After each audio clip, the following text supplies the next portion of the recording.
Hai teman-teman, ketemu lagi dengan channel saya Cerita Mantap. Apa kabar kalian semua?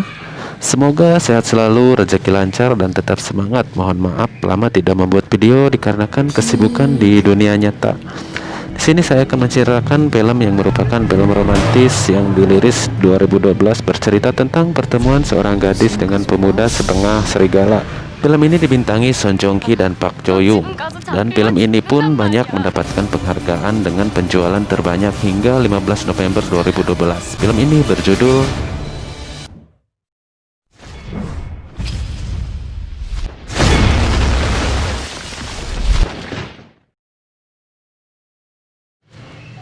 Cerita bermula ketika sebuah keluarga kecil sedang berkumpul makan. Tiba-tiba seorang wanita paruh baya menerima sebuah telepon yang ternyata telepon itu bukan untuk dia, tetapi telepon itu untuk si nenek yang bernama Suni. Dalam pembicaraan telepon, seseorang menyuruh nenek Suni untuk pulang ke Korea, yang dimana mereka ini sedang berada di Amerika. Sesampainya di Korea, nenek alias Suni terlihat disambut oleh wanita cantik, di mana ia adalah cucunya nenek Suni. Mereka pun terlihat pergi ke sebuah tempat atau desa terpencil. Sesampainya di desa, si nenek terlihat menatap sebuah rumah tua yang agak kumuh dan seram. Suni pun pernah menetap di sini sewaktu seumuran cucunya. Cucunya pun mulai penasaran dengan kisah neneknya di rumah yang kumuh ini. Lalu nenek itu pun mulai menceritakan kisah masa lalunya yang pernah dialami di rumah itu. Cerita beralih ke 47 tahun.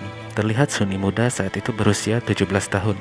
Karena didiagnosa penyakit paru-paru, Suni muda disarankan dokter untuk pindah ke pedesaan agar mendapatkan udara yang lebih bagus. Bersama ibu dan adiknya, Suni terlihat sedang memindahkan barang-barang bersama tetangga barunya. Pemilik rumah tersebut adalah teman bisnis ayahnya Suni. Dia bernama Jentai. Tetapi sikapnya yang sombong membuat semua orang dan tetangganya tidak suka, termasuk Suni. Setelah selesai beres-beres, keluarga Suni pun mengundang tetangga barunya untuk makan bersama. Salah satu tetangga baru Suni pun bercerita kalau di sekitar rumahnya harus berhati-hati karena di sini banyak sekali hewan liar dan serigala. Suni pun yang sudah mengantuk memilih untuk tidur lebih awal. Ketika malam larut, saat Suni mau tidur, Suni dikejutkan dengan suara aneh di sekitar kamarnya. Suni pun yang mulai ketakutan membangunkan adiknya, namun adiknya tidak mau bangun. Lalu Suni pun penasaran dan keluar rumah. Ketika di luar rumah, mata Suni tertuju kepada semak-semak dan melihat bayangan hitam seperti hewan buas, dan Suni pun teriak kaget ketakutan. Siang harinya saat Suni sedang menjemur pakaian, ia melihat sesuatu yang bergerak di pinggir gudang dekat rumahnya. Suni pun takut dan memanggil ibunya, dan ibunya pun mencoba mengusir makhluk tersebut dengan sapu. Karena si ibunya masih memiliki rasa kasihan, akhirnya pun si ibu mencoba memancing makhluk itu dengan ubi rebus atau kentang rebus. Dan ternyata yang keluar itu seorang laki-laki yang berperilaku seperti hewan. Laki-laki itu pun langsung memakan kentang rebus itu dengan lahap. Esok harinya ibu Suni pun membawa anak laki-laki itu ke panti asuhan. Namun mereka pun tidak menerima anak tersebut karena anak itu sudah berusia 18 tahun. Dan mereka menyuruh ibu Suni untuk merawat sendiri anak itu. Dan ibu Suni pun kembali membawa anak itu pergi ke rumahnya. Karena anak itu dekil dan bau, ibu Suni pun mulai merawat dan memandikan sampai bersih. Ibu Suni pun mengajak anak itu makan bareng. Tetapi saat di meja, anak itu pun makan dengan lahap dan sangat jorok. Mereka pun sangat kaget dan perilaku anak tersebut. Esok harinya Suni pun terlihat sendirian di rumah karena ibu dan anaknya sedang pergi keluar. Lalu Suni pun merasa bosan dan memilih belajar untuk baca buku. Namun bukunya tertindih kardus yang sangat berat yang membuat ia kesulitan untuk mengambil bukunya. Tanpa sadar, lelaki aneh itu pun tiba-tiba mendekat ada di belakang Suni. Suni pun terlihat ketakutan dan perlahan mundur. Ketika lelaki itu semakin mendekat, Suni pun terjatuh dan berteriak sambil memejamkan matanya. Tetapi ternyata laki-laki itu hanya ingin membantu dan mengangkat kardus itu. Suni yang awalnya terlihat takut perlahan sadar bahwa ternyata ia laki-laki yang baik. Suni pun memberikan sebuah jagung ke laki-laki itu sebagai tanda terima kasihnya. Lalu tiba-tiba datang seorang laki-laki rapih dan sombong. Dia pun mengajak Sunyi untuk menikah, namun Sunyi menolak mentah-mentah tawaran itu. Sunyi pun marah dan laki-laki itu pun sedikit kasar kepada Sunyi.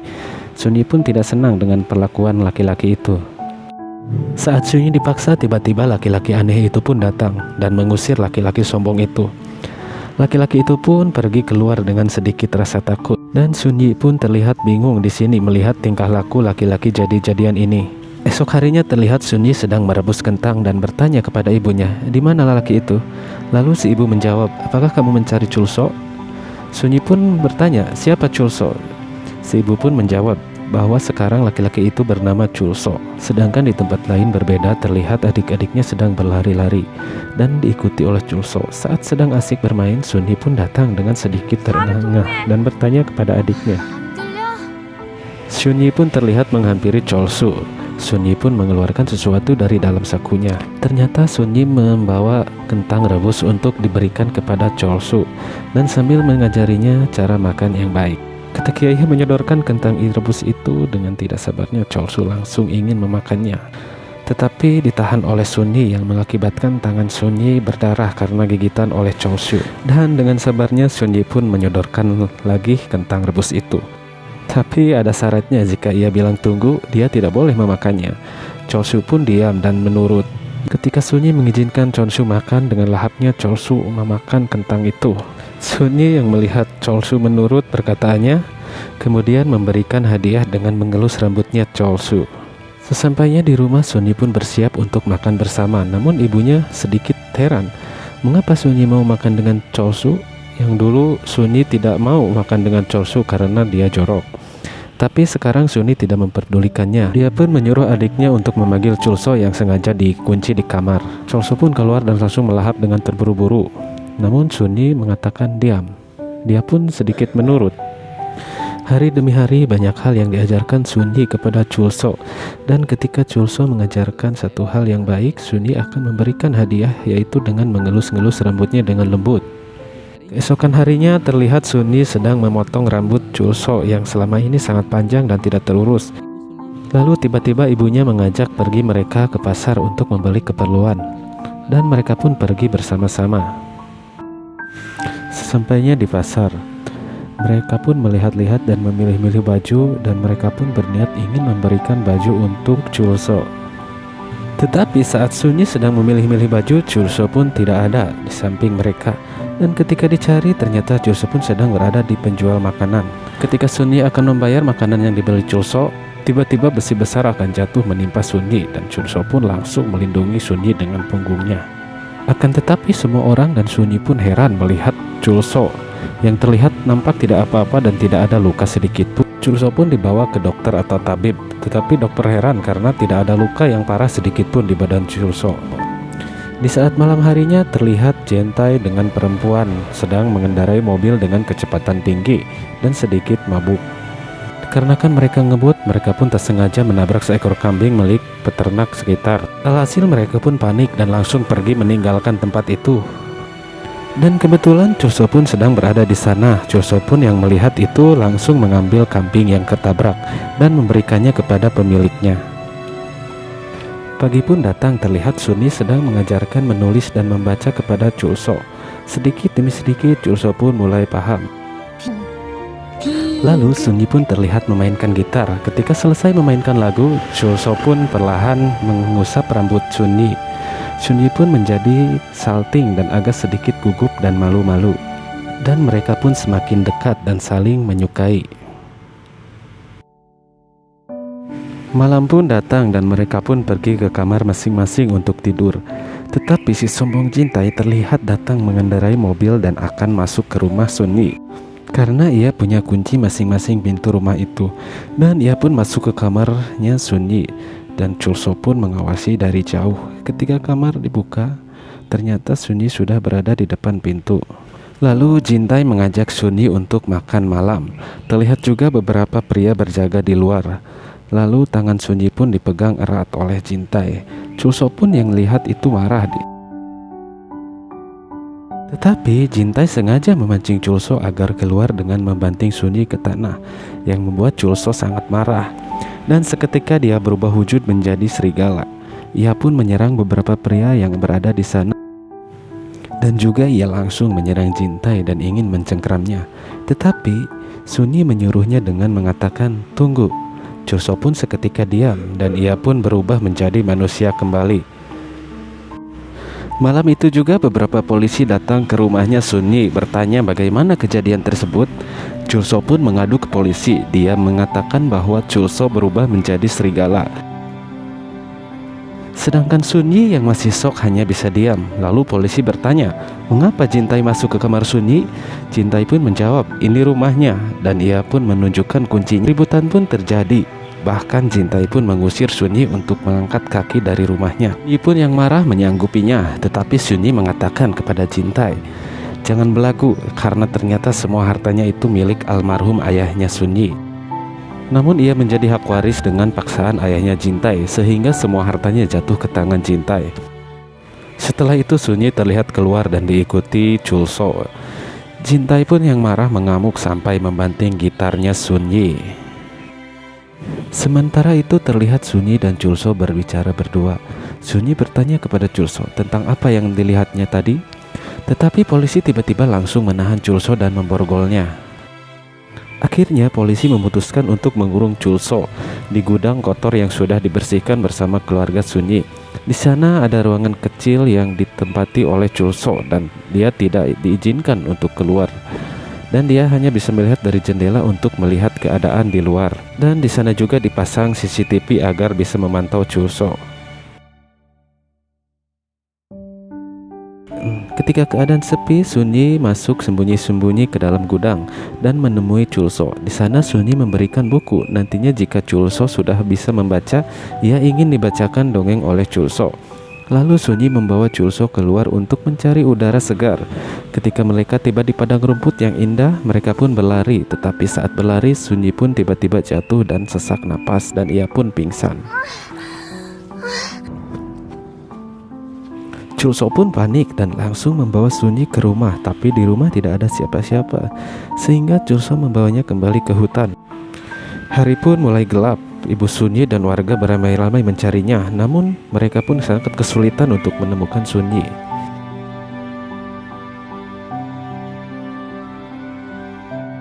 Dan akhirnya Sunyi pun ditemukan dengan keadaan pingsan dan tidak sadarkan diri.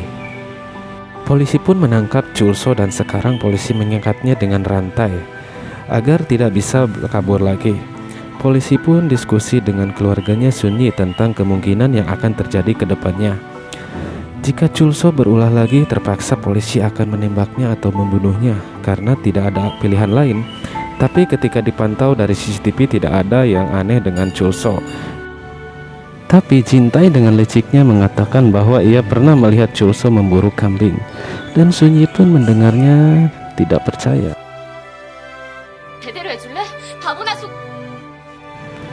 Ketika malam itu, lampu tiba-tiba mati.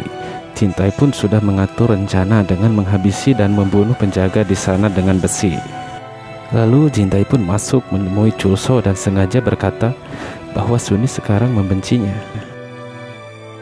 Yang harus Chulso lakukan agar Sunyi menyukainya lagi adalah dengan menemukan gitarnya yang ternyata gitarnya itu berada di rumah paman Chon, tetangganya. Chulso pun menuruti dan langsung mencari gitarnya. Jintai pun senang bahagia karena bisa menjebaknya. Ketika lampu menyala, polisi kaget karena gak ada Chulso di kamar atau di kamera CCTV. Mereka pun semua mencarinya dengan bersenjata lengkap. Di sisi lain, Chulso sibuk mencari gitar ke semua rumah tetangganya.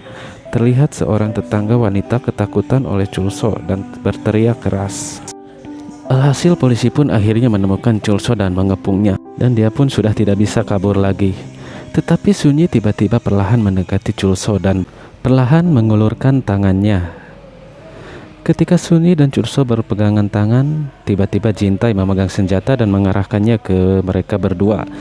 Ibu Sunyi pun panik dan khawatir. Dan Sunyi pun melawan, namun karena Jintai lebih kuat, Sunyi pun jatuh tersungkur ke tanah. Chulso pun melihat itu berubah menjadi serigala dan langsung menggigit leher Jintai sampai mati. Chulso pun langsung kabur dan membawa Sunyi ke dalam hutan. Esok harinya banyak polisi dan warga sedang mencari mereka berdua. Sunyi pun bicara kepada Chulso dan jangan pernah mengikutinya, karena Sunyi khawatir nanti dia akan dibunuh. Namun Chulso terus saja mengikutinya, hingga Sunyi marah dan menampar Chulso, dan ia bilang bahwa ia membencinya, agar Chulso berhenti mengikutinya. Namun saat Sunyi mau pergi, tiba-tiba untuk pertama kalinya Chulso bicara dan berkata, "Jangan pergi." Tetapi Sunyi tetap meninggalkan Chulso sambil menangis. Itu semua demi melindungi Chulso. Setelah kejadian itu, keluarga Sunyi memutuskan pindah ke Amerika karena sudah tidak ada alasan lagi untuk tinggal di desa ini. Kembali ke masa kini, Sunyi pun terlihat sudah menjadi nenek, dan ia pun ingin menginap di tempatnya dulu sambil mengenang masa lalunya. Ketika nenek berdua tidur dengan cucunya minta izin keluar untuk menelpon pacarnya, tetapi cucunya kembali dan bilang sepertinya ada yang mengawasinya.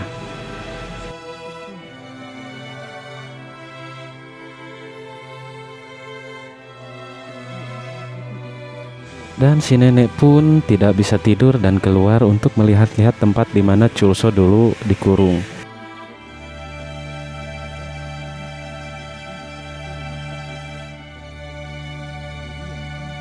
Kemudian nampak cahaya terang dari arah ruangan gudang tempat Chulso dikurung. Nenek Sunyi pun perlahan membukanya, dan ternyata Chulso masih ada dan duduk menunggunya Sunyi selama 47 tahun. Chulso pun memberikan gitar yang sudah ia perbaiki. Sunyi pun menangis dan memegang kepalanya sambil meminta maaf. Lalu Sunyi pun memeluk dengan rasa rindu yang sangat mendalam. Chulso pun hanya bisa terdiam dan hanya bisa tersenyum lembut.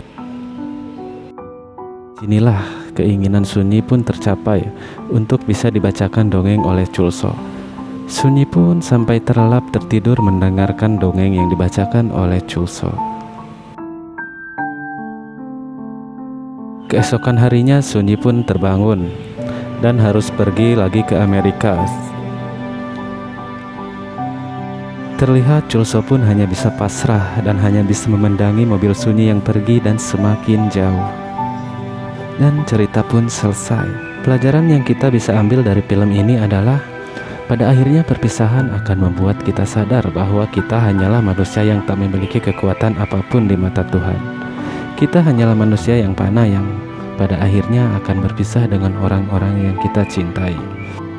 Dan terima kasih yang sudah menonton video ini sampai akhir. Dan jangan lupa juga subscribe dan nyalakan loncengnya agar kalian tidak ketinggalan dengan video-video selanjutnya. Dukung terus channel ini agar semakin maju dan berkembang. Dan assalamualaikum warahmatullahi wabarakatuh.